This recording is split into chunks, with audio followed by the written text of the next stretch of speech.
And welcome back, Star Trek fans. Bringing you another video today.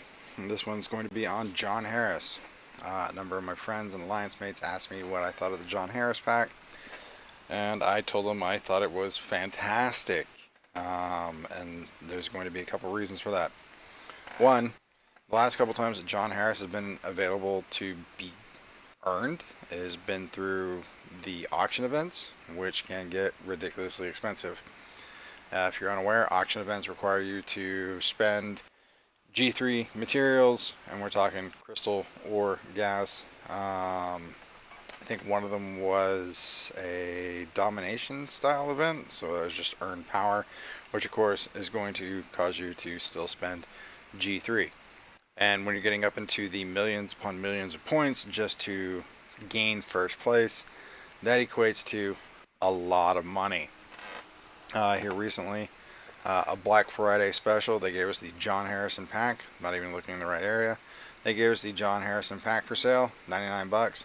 I thought it was a great deal. You can get it a full unlock for a tier 1 John Harrison for, I won't say the low price of $100, but the price of $100. For those that don't know, John Harrison is Khan with an identity crisis. He's a Section 31 officer, which means he is in the same group as Yuki, Marcus, and Zhao. And he is the final officer in that group currently. Maybe more in the future, don't know. But if we're going to look at it real quick, sort by group, we're going to take a look at John. And he is right here.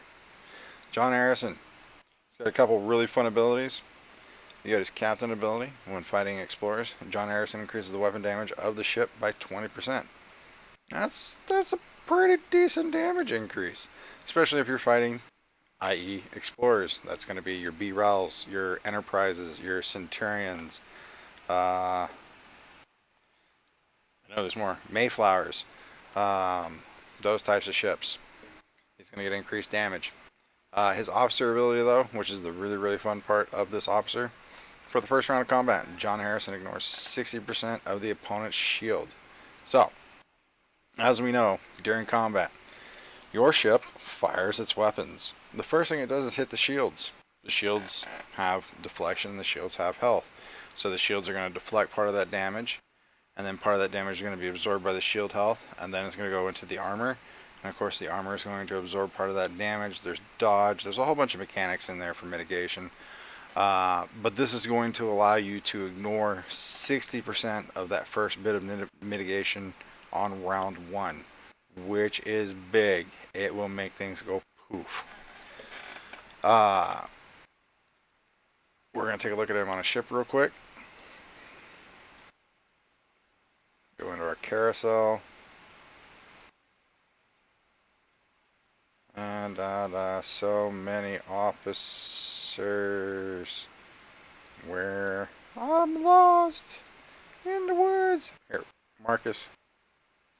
Sort by group. We're just going to put all these guys on the ship. Alright, so we're going to move Marcus over, put Harrison in the captain's seat, put Yuki in the captain's seat. Now just looking at it, you can see 20%, 20%. That means his captain's maneuver, weapon designer, means he's going to have a 60% damage increase against explorers. That's very nice. I wouldn't normally use this crew lineup up for every single explorer I would fight. This would be a excellent crew lineup when fighting, say, Valdors or Centurions. Yuki's got that anti-Romulan buff, 100%, 175% damage increase. And of course, Marcus, shaded methods. At the start of battle, Alexander Marcus increases the shield piercing the ship by 400%. This is a tier 3 Marcus. I do believe that goes from 1, 2, 4, 8, and 1400%. At the start of battle, Marcus increases the shield piercing of the ship by 400% of the defenses of the crew of the defense of the crew of the ship. So this defense stat right here, currently 4,000. So 4,000 times 4, that's 1,600. We're gonna look at our attack. Shield piercing 14k. That's big numbers. Not as big as the armor piercing, but of course this is a Gladius.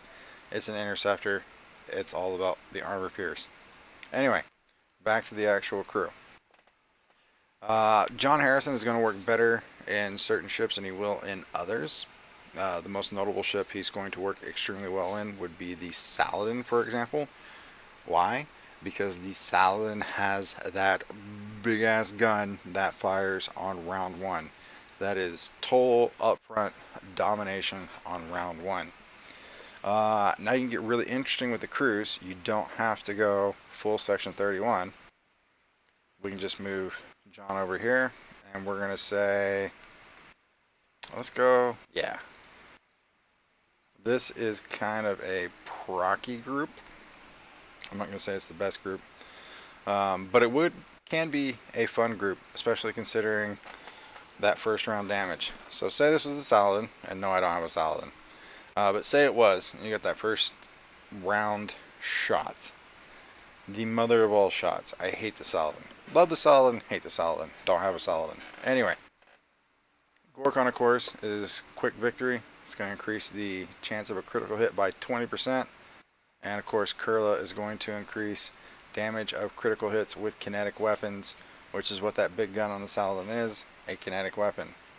So we're going to bump up our chance to crit. We're going to increase the damage of the crit. And we're going to ignore 60% of the shields on round one. That means if everything works properly and you get that crit, it's going to be big money damage.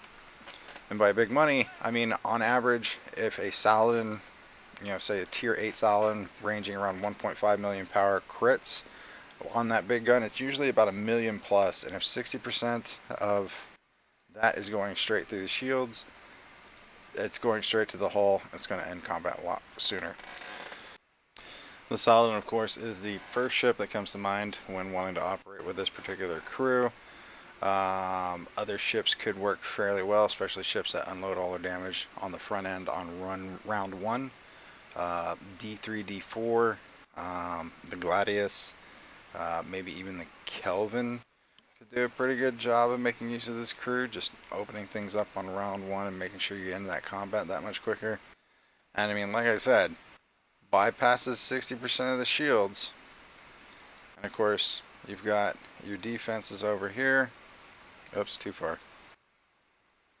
Defenses, shield deflection, shield health, 897k, whole health, 1 million. So getting to bypass most of this, 60% of this, getting to bypass 60% of this to get into here that much quicker, it's going to be great. Especially if you're running Yuki as a captain still, Yuki Marcus. Get into that whole health, get those shields down, just end combat as quickly as possible. That's the number one goal when you're PvPing, is just trying to end combat as fast as possible. Other ships that could possibly work, I want to say maybe a few of the battleships. I know, for example, the Legionnaire unloads everything on round one, I believe. That might not be correct. We can check on LCARs. And by the way, if you're not using LCARs, I recommend it. You can find just about anything on LCARs. It's a great tool. If you're playing Star Trek Fleet Command and you don't know what LCARs is, just ask in your Alliance chat, ask in Galaxy chat, ask anybody. Make use of LCARs. It's a valuable tool. But as far as, say, like the Legionnaire, no, the Legionnaire doesn't fire its kinetic weapon until round 3. So the Legionnaire would not be a good ship for it. But say like the Gladius, for example, which fires all 3 of its guns on round 1, those 2 big kinetic guns and its energy weapon, the Gladius would make a decent ship, a very decent ship in my opinion, to use for this. If I'd had time, I'd have hunted around, found some targets to hit. I might do that later, add it to another video, maybe just a short little clip on how well Harrison performs. But I hope this helps you understand why I felt the $100 pack was a really good buy. As usual, I don't encourage spending, but there are certain packs that if you're going to spend money anyway, I really do encourage them, and this is most definitely one. So if it's still in the store and you're seeing this video and you've thought about Harrison and you're on the fence, I recommend it. Really do. Get after it. It's going to open up all sorts of wonders in your PvP combat. As always, thank you guys for your time. Any suggestions, any questions, leave a comment. I'll get back to it and look at it, see if I can address it. Anything I've said wrong, you want to correct me, feel free. Anyway, thank you for your time. Hope this was informative. Hope you enjoyed it. And as always, stay safe, have fun.